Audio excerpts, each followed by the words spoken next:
Now,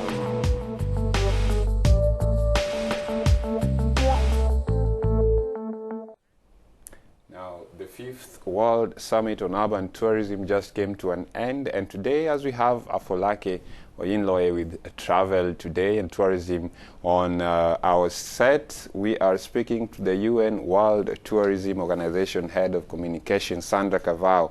Good morning, Sandra, and thank you very much for joining us on the morning call. We know you are trying to improve the industry, the tourism industry across the continent and in the world. But why did the summit choose Luxor in Egypt? Because right now we know Egypt is really struggling with its tourism industry.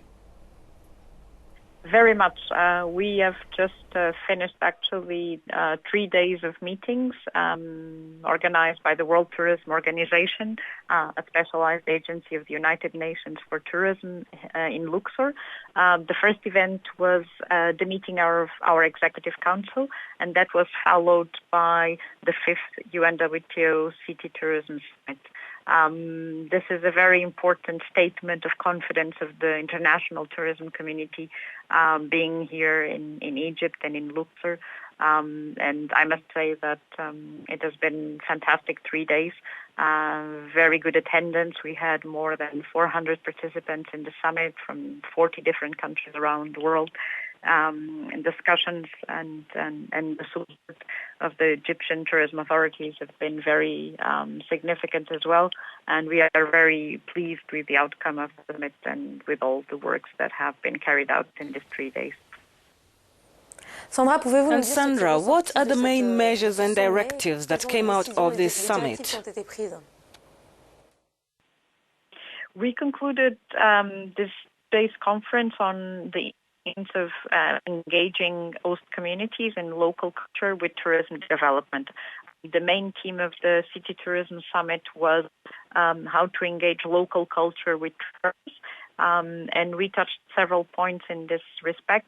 One of them, we looked into the needs of the new traveler, how the new traveler looks for authentic experiences and wants to know the gastronomy, the culture, meet the people of the city, actually wants to live the city that is visiting more than visiting it.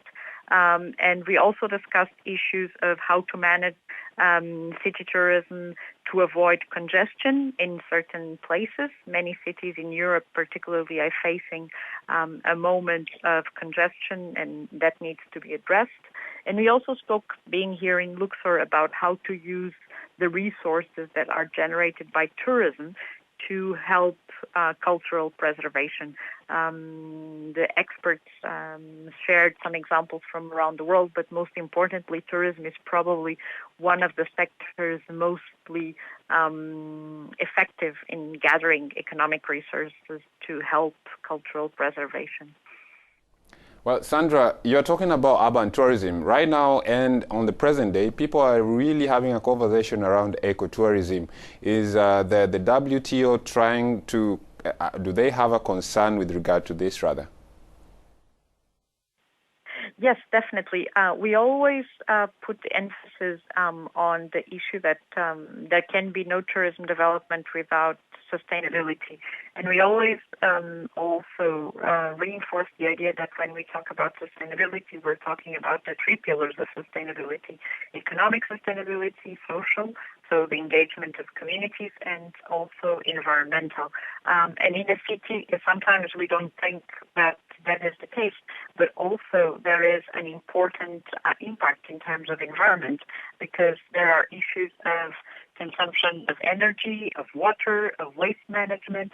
So all those issues are important when you develop a city that's not just for tourists, but also obviously for the citizens, but a city that takes into consideration the environmental impact of its citizens, but also of its tourists. Well, that was Sandra Carvao talking to us on urban tourism and what they're trying to do, promote the whole industry across the continent. A lot of countries have been struggling up with trying to boost tourism, especially with terrorism and terrorism threats